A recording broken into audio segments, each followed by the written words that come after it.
So welcome everyone. Thank you for joining us today for the second Creative Tech seminar of 2026. And it is my pleasure to introduce our speaker for today's seminar, Professor Luis Aguiar. Luis is Associate Professor of Management and Economics of Digital Transformation and Professor with the Digital Society Initiative at the University of Zurich in Switzerland. On today's seminar, as digitization and streaming platforms increasingly shape how content is produced, distributed, and discovered, movies can also become powerful engines of music discovery and reuse. Without any further ado, Luis, please go ahead. Well, thank you so much, Giorgio, for this very nice introduction. And thank you so much for having me. I'm very excited to be able to participate in this seminar series with so many people who are interested in similar topic on the creative industries. So yeah, it's really great to be here. So as you hinted to a few seconds ago, the paper I want to talk about today is a paper that looks at the effect of music reuse on product discovery. This is joint work with my PhD student here at the University of Zurich, Zhidong Chen. And so I'm really looking forward to hearing your thoughts about this project. Any type of feedback will be very much appreciated. All right, so let me start with a little bit of an introduction, even though this crowd is clearly well versed in the topic.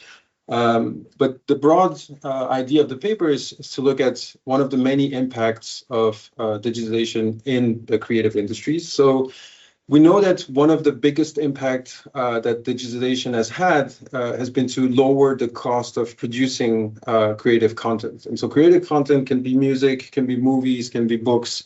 But ever since digitization entered our lives, we've seen a huge growth in new products being produced. So if you open your Spotify account today, you have access to over 100 million of songs. You have access to hundreds of thousands of movies across different movie streaming platforms.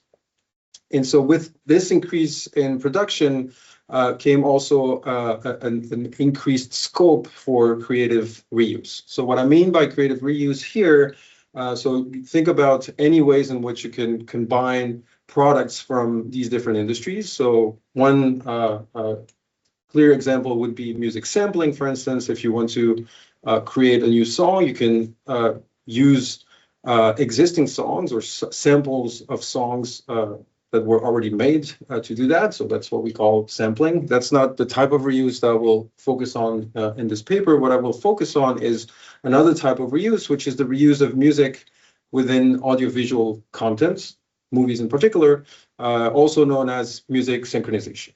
Okay, so music synchronization is just this kind of very specific term to simply explain the process of combining songs with moving images. So anytime a movie, a TV show, an advertisement, or a video game uses some music in it, this is an instance of music synchronization. And it is naturally used, ubiquitously in movies. Try to think about watching a movie in which there's no music. Unless it's a silent movie, it's going to be a very awkward movie. So there's I don't know of any movie where no music plays an important role. And it's also been a growing revenue source for right holders. So this is a graph here that you can see on the right of the screen, showing you how, as I mentioned, the number of movies being created over time has increased quite a bit. This only starts in 2009, but if you expand the time series earlier, you will see even clearer this growth. You have a dip here in 2020 when the world stopped during the pandemic. But you can also see that there's this increase in synchronization revenue, which is mostly driven by growth in visual content and video streaming platforms. So we have more movies being produced over time, so that's more space for music to be reused as well. And so synchronization revenue grew over 38% over the period 2017-2022.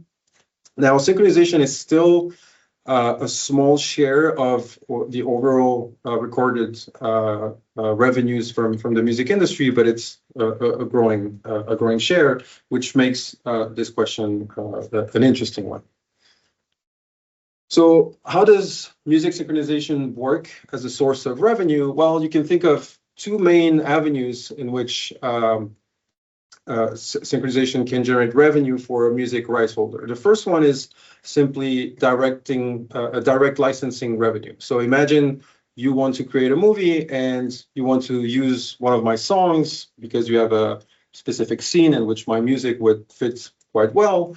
Then you would have to pay me some license in order to reuse my my song. So this would be a direct revenue for me, and the way we could negotiate over the value of that fee based on different factors. So that will be a direct source of revenue for me as a music right holder. But there might also be a second type of revenue that is more indirect, that would come through the potential promotional effect that your movie might give my song. So if your movie is successful and provides some exposure to my music, then it could potentially draw attention of the audience towards my music. And the clearest example of this, which is kind of an extreme example, happened a few years back in 2022, when Stranger Things, the Netflix TV shows, reused many different songs, but in particular reused a song from Kate Bush, the song "Running Up That Hill," and it turned out that the specific scene where this song is being used drew a lot of attention and actually helped the success of the song quite a bit. And this was, this is a quite old song. It's I think it was first released in 1985, so over 40 years old now.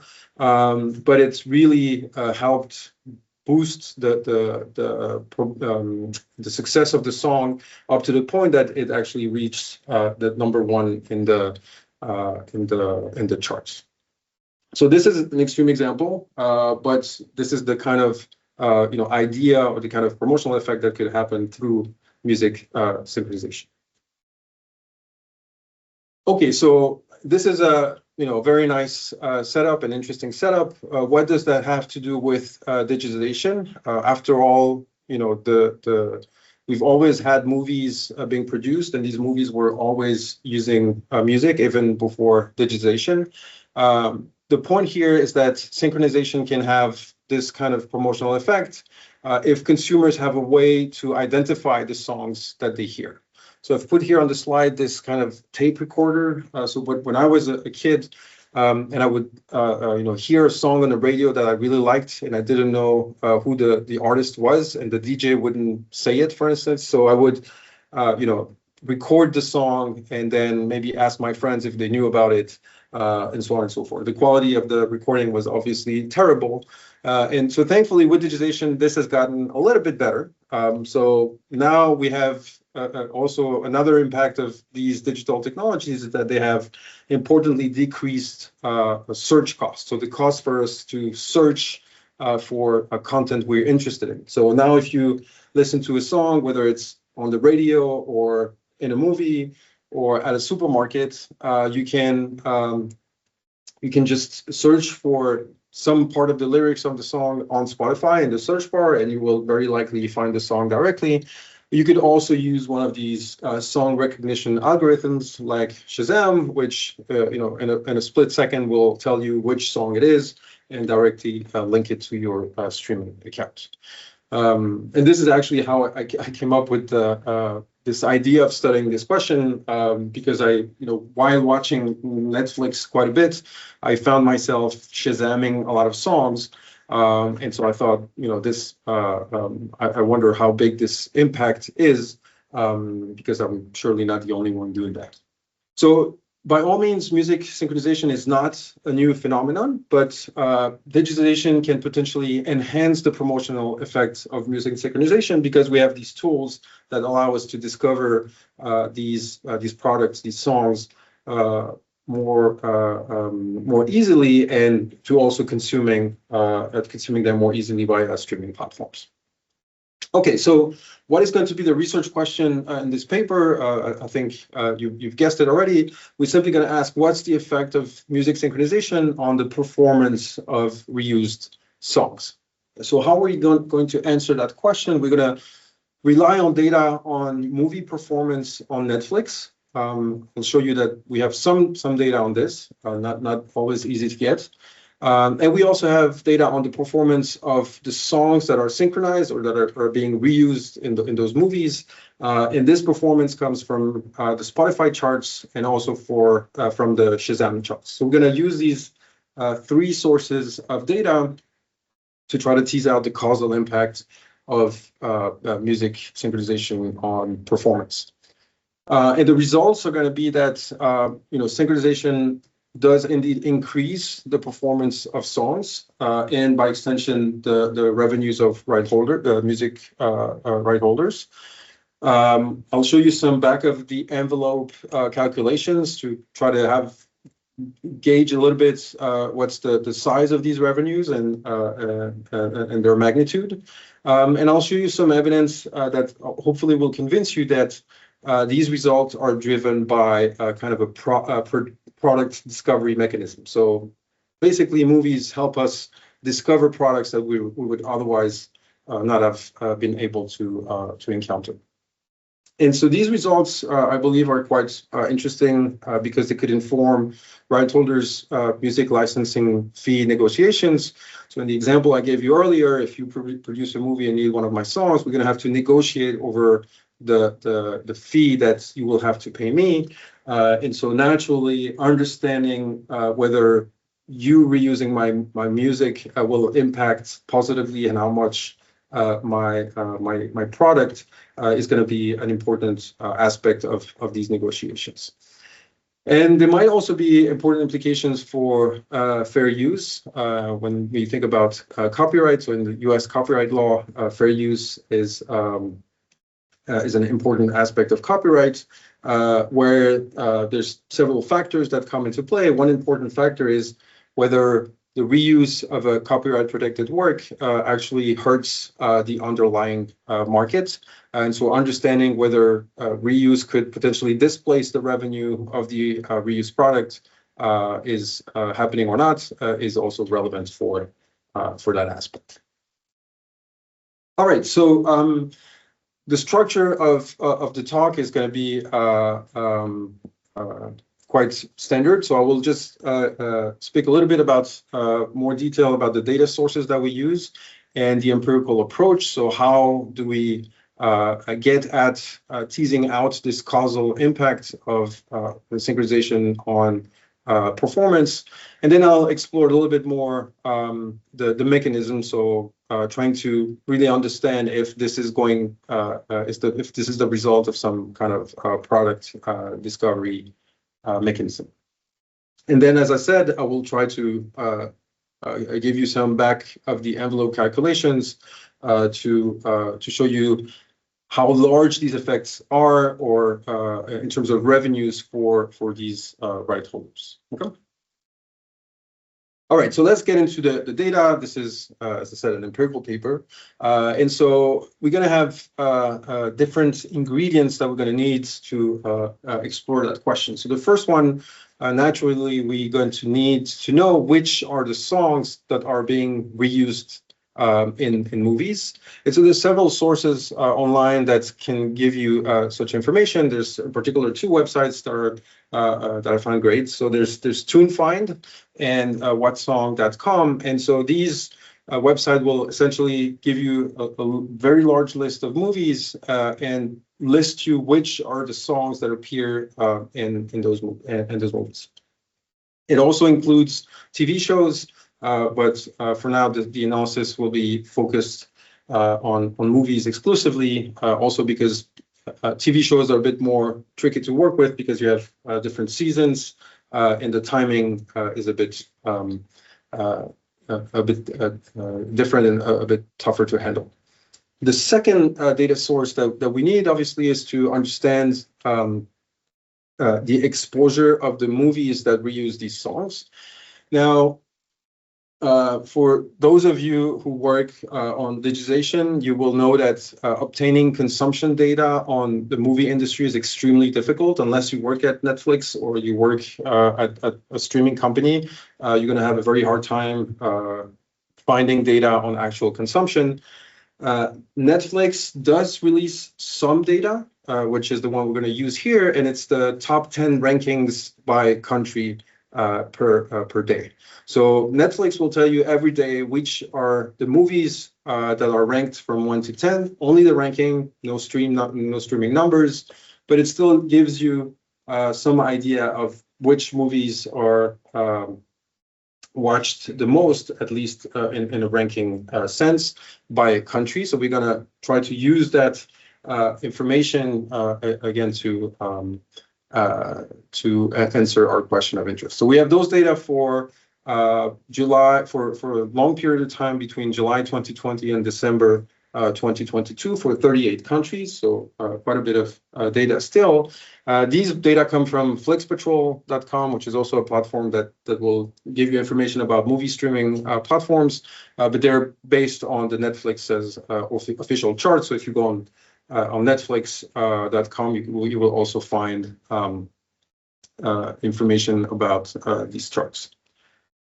Now, the third data source that we need is to have information about the performance of the songs that are being reused in those movies. So we obtain those from Chartmetric.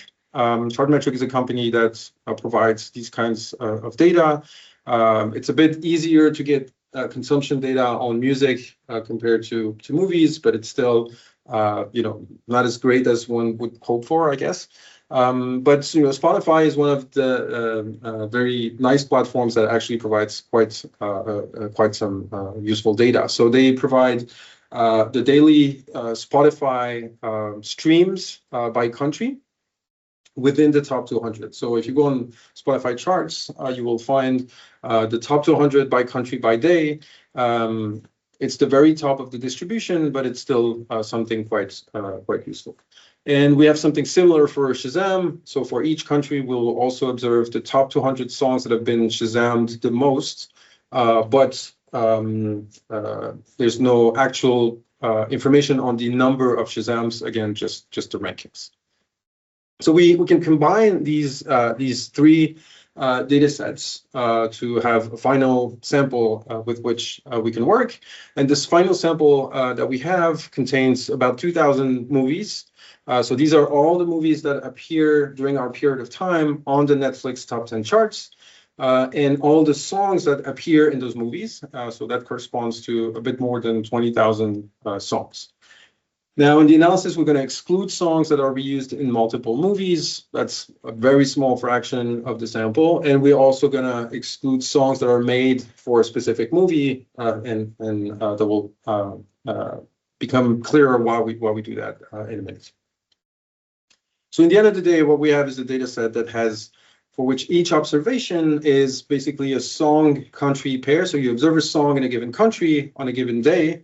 And on this day, you know the position of the movie in which it appears on the Netflix charts, whether it's ranked first, second, third, up to 10, or whether it's outside of the top 10 because it appears in the top 10 in another country, for instance. And we also observe the daily streams and the ranks on the Spotify charts, conditional on the top 200, as I said earlier. And we also observe the daily ranks on the Shazam charts. So we have all the ingredients we need to be able to observe for a given song how much exposure it gets through the movies in which it appears, and the exposure being measured by the Netflix ranks. Now, we're going to have Spotify streams by country. Countries differ in their usage of Spotify. So 1,000 streams in the US is a different measure than 1,000 streams in Switzerland. So we're just going to have a normalized measure of Spotify streams, where we're going to simply divide the streams of song I in country C on a given day by the total streams of the country in question during that day. We're going to multiply this by 1 million just to have more interpretable numbers. Okay, so these are the ingredients, the data that we have to perform our analysis. Now, how are we going to do this empirically? How can we answer our question of interest? So one first thing to do that is very relevant and interesting is to just look at the raw data and ask if the songs that get more exposure through Netflix, because they appear in movies that have a better rank on the Netflix charts, are these songs more successful?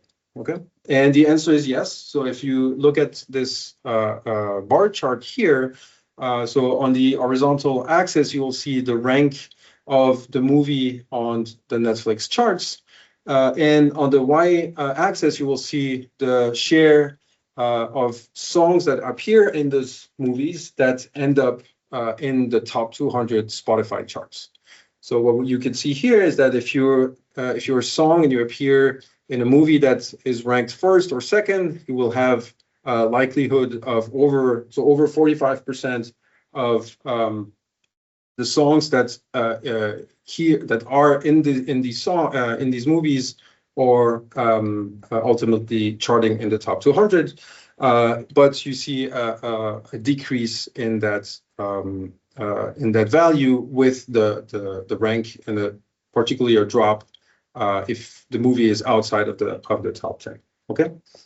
Sorry, it's not 45%, it's a 0.45%. So these are small numbers, but you can see that there's this monotonic decline. Now, so essentially what this tells you is that the better rank on Netflix, the more likely the song that are reused in that movie are to appear in the Spotify charts. Now, you cannot take this as evidence of a causal impact, because it might be that, the movies that have higher quality and that stream more on Netflix, they are maybe able to secure and synchronize more popular songs as well. So it might be that this is the reason why these songs are more popular in the Spotify charts. So we're going to have to dig a little bit deeper than that to get at a causal effect. Okay. So what do we do in our empirical approach or our identification strategy? We're going to measure the effect of synchronization by comparing how the same song performs when it receives different levels of Netflix exposure. So remember that in our data, we observe a given song in a given movie in different countries and at different points in time.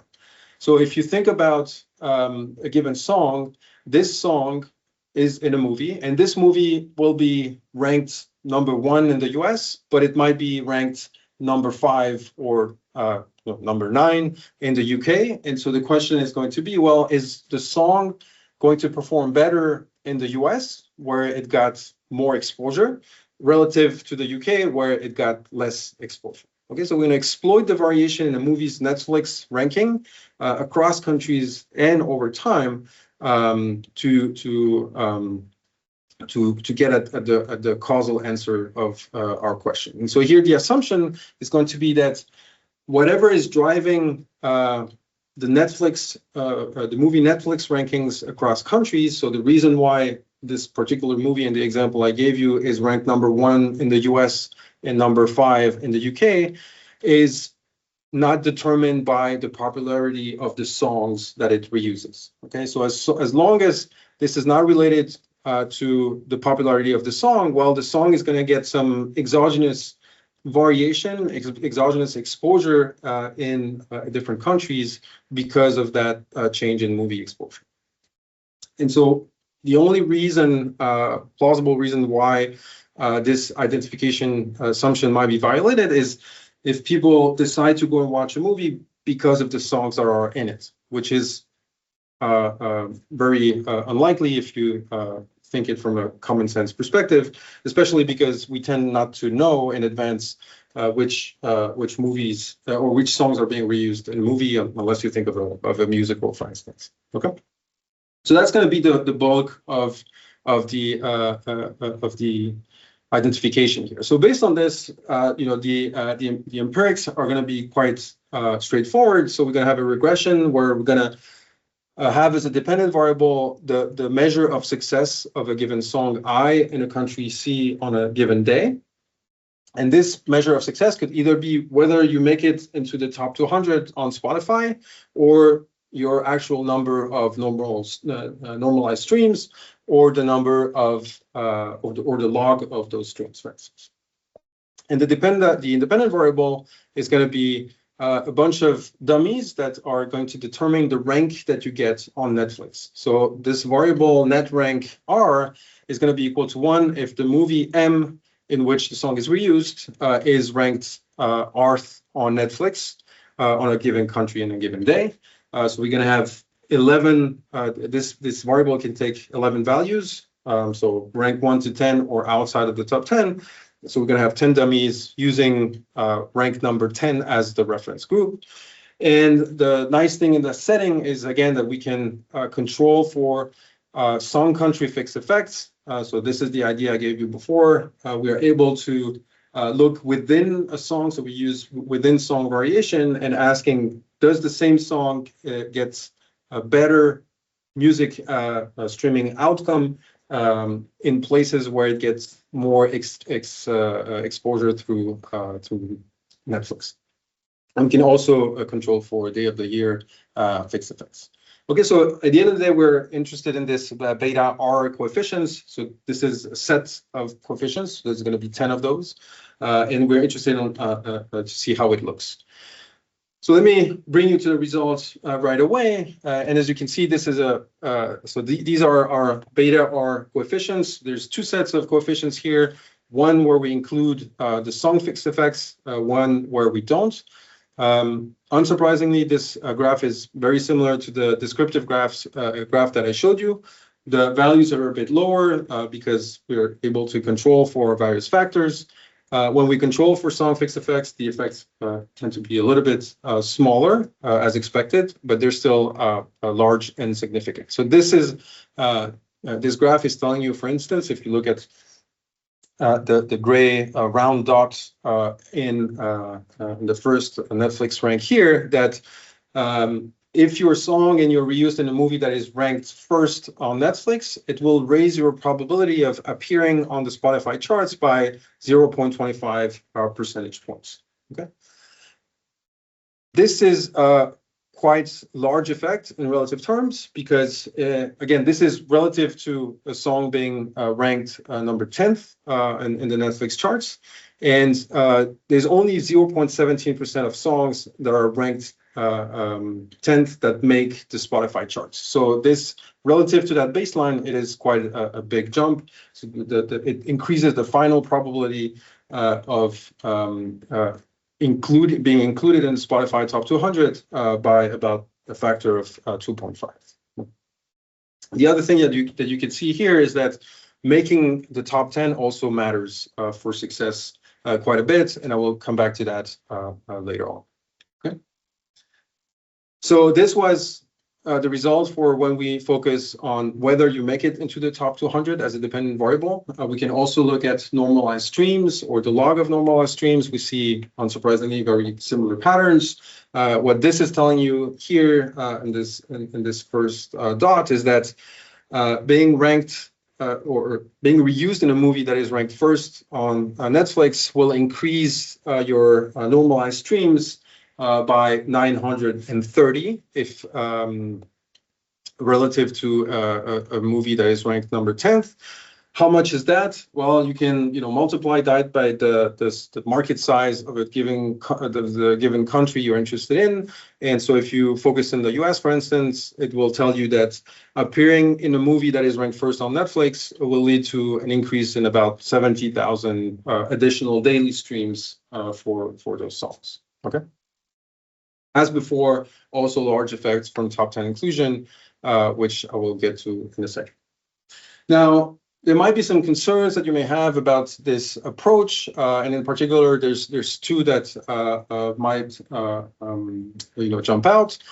The first one is that the Netflix catalogs may vary by country, especially because they also contain non-exclusive content. So it might be that a movie is available on Netflix in some countries, but not others. So a given movie might be available in the US, but not in the UK, for instance.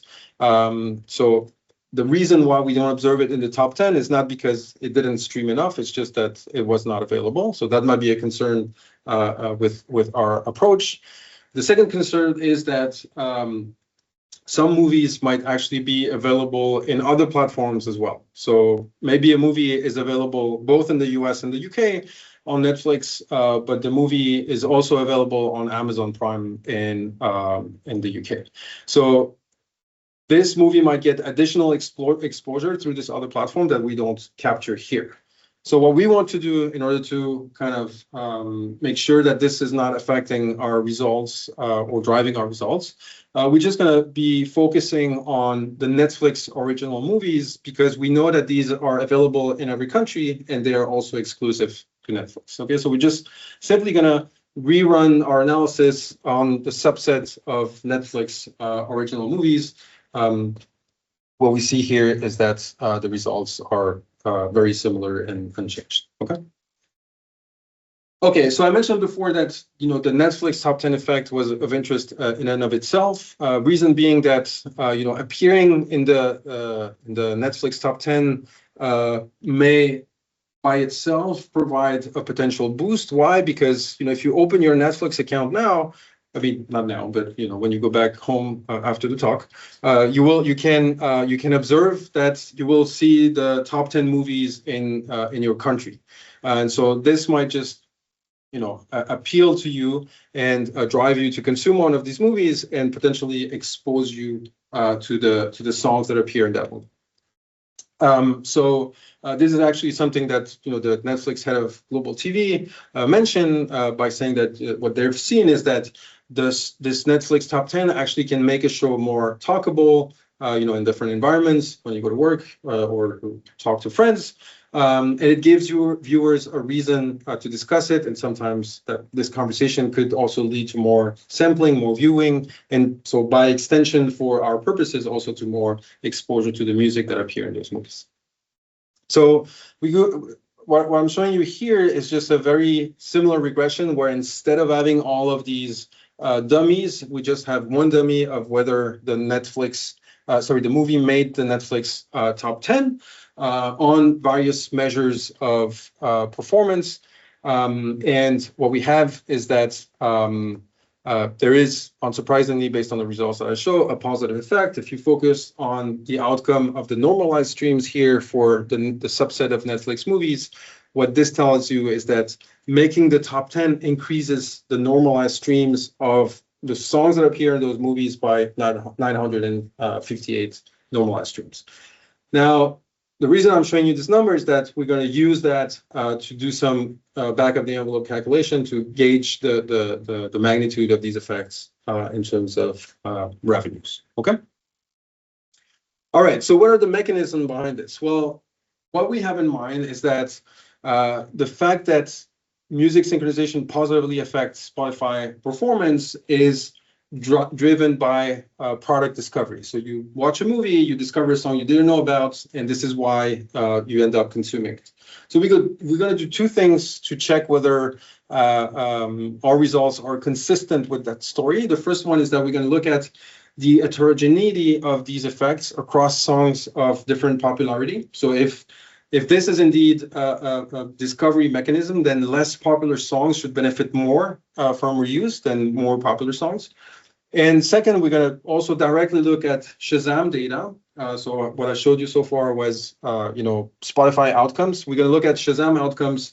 Why? Because Shazam is designed to help identify songs that users are exposed to. So it should give you a direct measure of the outcome of a song discovery process.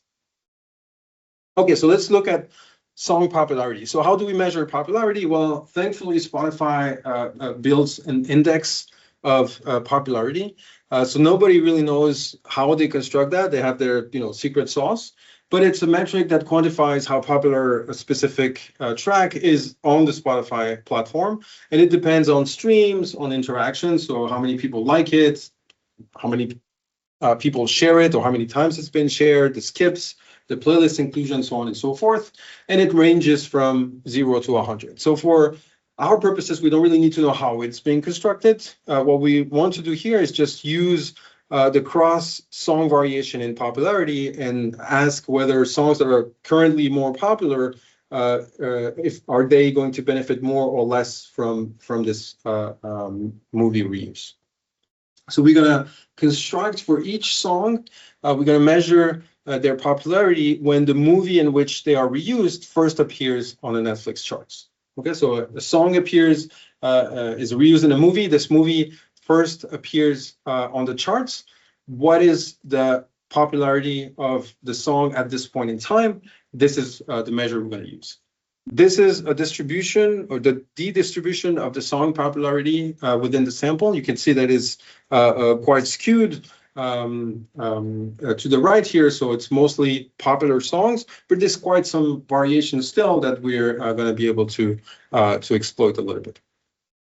So if we do this exercise, it's again the same type of regression where we have our success outcome or performance outcome as a dependent variable. And now we're just going to have this interaction of the rank with the popularity. The rest is as I described to you above. And so now this interaction between these two terms, so this beta R plus delta R times X is going to be giving you the effect of being reused in a movie that is ranked Rth for a song with a given level of popularity level X. Okay, so you can look at, think about the same graphs that I showed you before, but for a given rank, now you have a range of popularity measures. And so if you focus on the first graph here on the top left, what you see is that these are the effects of being ranked first relative to being ranked 10th for the songs that are being reused. And what you can see is that at the left of the graph, the coefficient tends to be much higher for songs that have a lower level of popularity relative to songs that are already quite popular. Okay. Another way to see this is just to look at the Netflix top 10 effect. So forget about the ranks for a second. Just think again about what's the effect of a movie making it to the top 10. What's the effect of that on the performance of the songs that are being reused in that movie?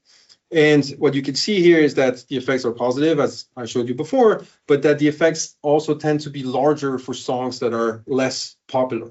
Now, the coefficients are larger. The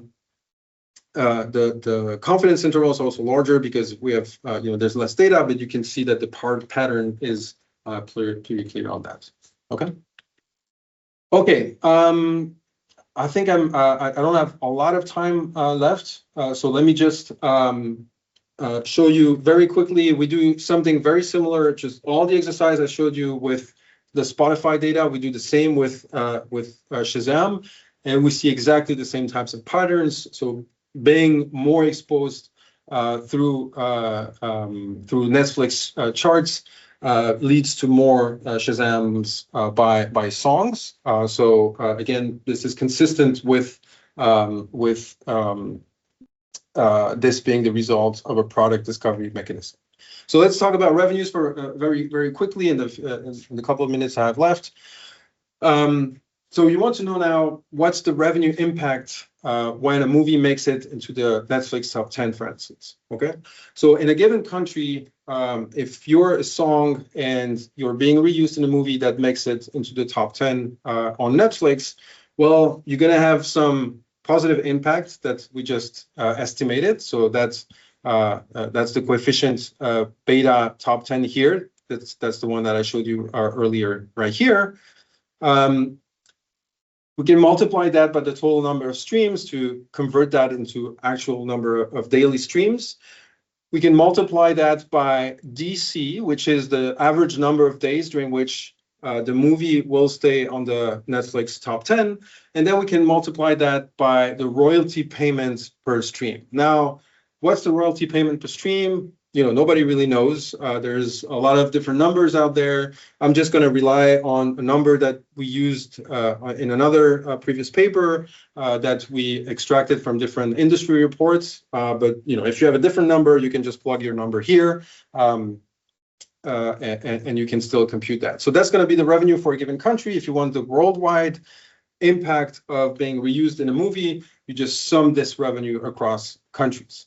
Now, these are the numbers that we get. On average, the movies spend about 12 days on the Netflix top 10. So if we do this computation, we find that the worldwide revenues from being placed in a movie that makes it into the Netflix top 10 ranges between 16,000 and 20,000 US dollars in additional worldwide Spotify revenue alone. Okay, so this is the revenue that is this only indirect revenue that I talked about before. This is not the licensing revenue. This is not the revenue from other streaming services or from concerts. This is only revenue coming from Spotify alone. Okay. You can also look at that by popularity and by way of the results that I showed you earlier. The less popular songs going to have larger benefits as well. Okay, so let me just briefly conclude. What we find is that there is a positive effect of music synchronization on the consumption of reused songs, and this is especially true for less popular songs. So movies really act as a product discovery channel for music. Why is this relevant? Well, because this can inform, as I mentioned earlier, negotiations of licensing rights between movie producers and music right holders. And it also has potential implications for a copyright fair use debate, especially in the US. Here, since we find that there's no negative effect or no displacement on the streams of the songs that are being reused in the movies. Okay, so that is it for me. Thank you very much. I apologize for going over time, but I look forward to the discussion. No, this was absolutely perfect. Thank you so much. So we have a question in the chat, which and I have some questions as well. If there are no more, but I'm sure that some will come soon. So let me also use the chair advantage. But we have a question from Graham Evans on the issue of discoverability. I guess it's related to, so music is normally credited at the end of films, which is too fast to take in live cinema, but more accessible when streaming or when freeze framing. So if you're on Netflix, I guess, or any platform, you can potentially freeze and check the credits of the music. So is this the key source for you, or is this if I understand correctly, you look at Shazam because it's a way to discover songs? Is that correct? Yeah, so there's two things, right? So what I find is that there's an impact on Spotify consumption. It's hard to know whether the consumption comes directly if people stop watching the movie and start consuming the music on Spotify right away, which would probably be surprising, or they consume it right afterwards. In a way, the Shazam measure is more direct because the Shazam will count as soon as you do it. And the only way to Shazam a song is to do it while you hear the song, which would be during the movie. But that doesn't exclude the fact that you could also look for the song in a different way. For instance, by waiting for the last credits of the credits of the movie, or I don't know, writing down the lyrics while you listen to the song and then search for it. I'm not sure I'm completely answering the question. Was that? Yeah, no. I think yes. I think you're right. So there's a discover, because a big point of the video is really discoverability. So I mean, I wanted to ask you a couple of questions. The first one is that you have multiple platforms, as you said, and nowadays one thing that is quite big is the use of tools like TikToks or Reels or YouTube in order to promote songs or to promote movies where clearly you have both the movie and the song, right? So in a way, there could be instances, I guess, in terms of your identification where people are first listening to movies or watching things outside the plot, and then maybe led to the movie, right? So there could be the two could be moving at the same time. And this promotional effect, I assume that in many cases, especially the findings that your findings, right, could suggest that Netflix could strategically partner with music labels and promote songs at the same time of movies, right? Because your findings show that this is the strategy for Netflix, right, to partner with music labels. And sometimes I guess that also when film studios and music labels will probably come together and promote together, right? So is your methodology at the moment able to distinguish these effects, right? Because I think it's quite crucial, your case, to understand the discoverability effect of being top 10 in Netflix, right? So that's one. And then I have a question which is really more about inequality, right? So the effects that you're finding could be a lot more dramatic, or more if you're saying how likely it is that if you're an independent musician, for example, you're able to make it into Spotify if you're not also profiled on Netflix, or likely are you to be in Netflix movie if you're not coming from a main label or a main distributor or through main channels, right? So it's more like an issue of inequality in access for musicians to if you like, discoverability of musicians rather than music or songs. So I think there's a lot of questions in there. So the first one, sorry. I think, no, that's okay.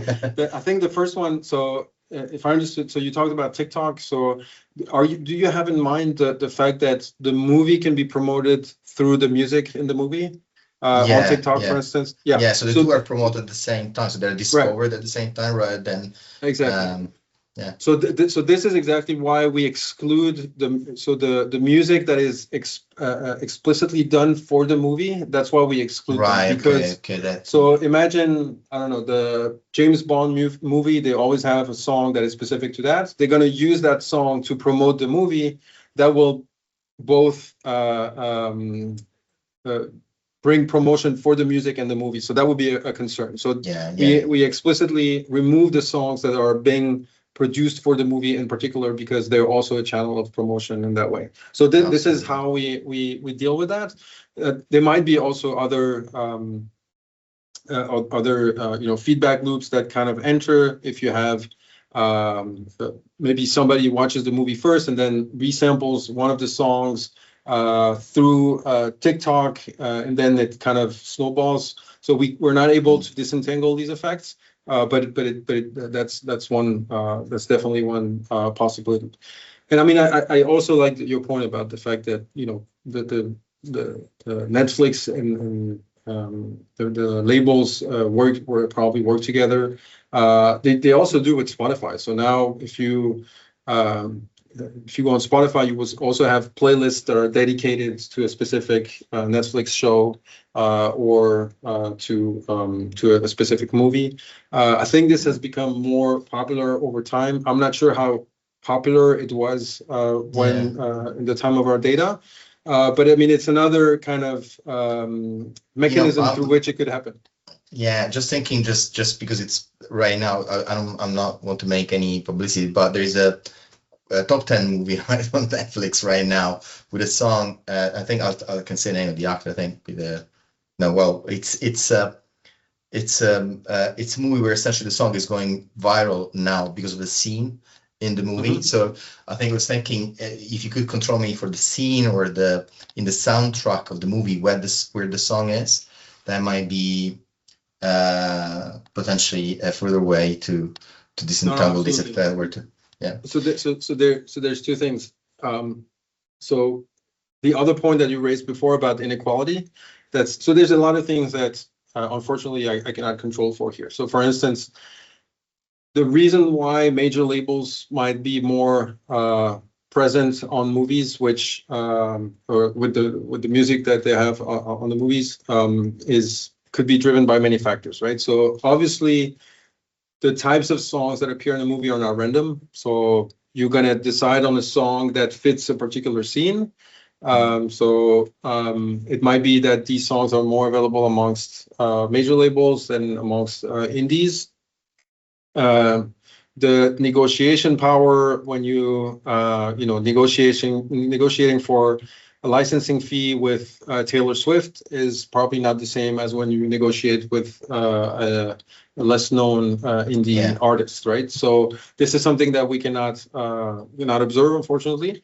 But it still shows that there could be potential effect. And now, to your last point about the scenes, this is a great point. I mean, the example I gave about Kate Bush is it happened in a very prominent scene of the TV show where it's probably not the same whether your song appears at the very first scene of the movie or the very last, or if it's at the climax of the movie. And so this is unfortunately something that we cannot observe. On the data we have, there is sometimes they sometimes show the time at which the song appears, so within the length of the movie, but it's only available for a very small fraction of the songs that it's unfortunately unworkable. Okay. But that's a very good point. Yeah. So there are a few more questions. We are very short for time. So some of these I think have been partly absorbed into the current discussion. So for example, I think you mentioned this heterogeneity by genre by Sarah Najm asked about what about heterogeneity by genre, classical or pop. But I guess that could be partly related to scenes as well and choices in movies. But of course, there's different popularity, I guess, by genres as well. Might not be in the top 200. I think even that could be interesting, right? Because you have less popular genres that might become more popular. Yes. There's a question by Valentina on whether you checked how popular reliable Shazam is, for example, how many people use it, what the use trends over time.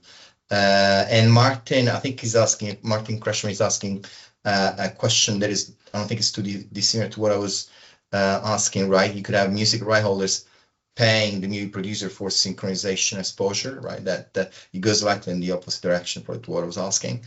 And we have a question from Patricia Lalla on does the interest via music sync to a lesser known music artist song from the 20th century sometimes drive the Spotify audience behavior to explore the music artists' other songs? So effects, I think, I think it goes to the question on effects on songs versus effects on musicians.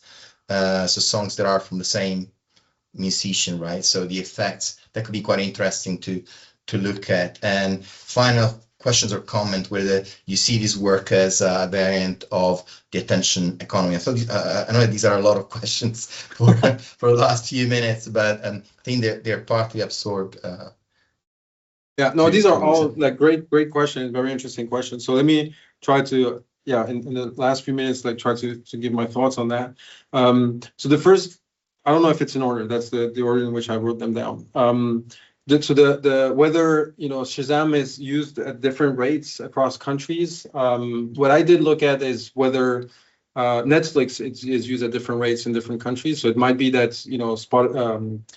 the penetration rate of Netflix is higher in France than it is in Spain, for instance. So this might also drive our results. I didn't have time to show you these robustness, but I clustered countries that have similar penetration rates, and the results are quite the same. I could also look at that for Shazam. That's a good point. The second point was I think regarding the payment to the rights holders. This is a great question. I mean, commercial advertisers are willing to pay movie makers to have product placements in the movies because they know this is going to be advertising for them. So you could easily see a case in which a song right holder might be willing to pay to have their songs being placed in a movie because it will give them extra promotion. Now it's a bit different than product placement because the music can be seen as an actual important input in the movie production as opposed to having a bottle of soda that you want to promote. But that's I think that's where I was trying to get at when I say that these effects are relevant for when you think about negotiations amongst rights holders and movie producers. Then there was something about the effect of other songs of the artist. This is something I would love to look at. Unfortunately, with the data that I have, I can't, because let's say Kate Bush, her song Running Up That Hill becomes more popular. What's the effect on the other songs of Kate Bush? Well, I could only look at that if the other songs get a boost that is enough to appear in the top 200. And unfortunately, I don't have enough data to look at that. And by the way, I'm pretty sure there is an effect, because the not only Kate Bush's Running Up That Hill was positively affected, but the rest of her catalog also got a boost, which is unsurprising, but also quite interesting to think about.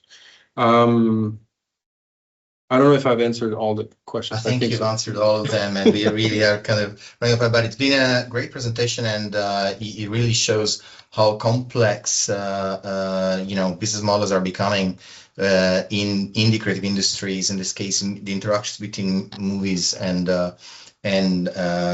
music, but also you can see it in video games. Probably it would be quite nice to see how video games, movies, publishing, they are so interconnected, and sometimes these interconnections are missed in research. So thank you for your work and making these connections. And of course, there are important issues when it comes to licensing, and we haven't been able to touch on the point of fair use, but it's clearly is an additional very, very interesting point. So let me thank you once again, Luis, for your presentation, engaging with our audience, and for accepting our invitation more generally. We hope to see you again on the 18th of June, when we're going to have another amazing speaker, Joel Waldfogel, who will present on the impact of AI on the quality and quantity of book releases.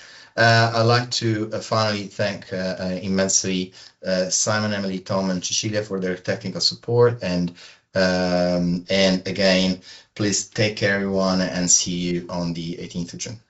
Thank you.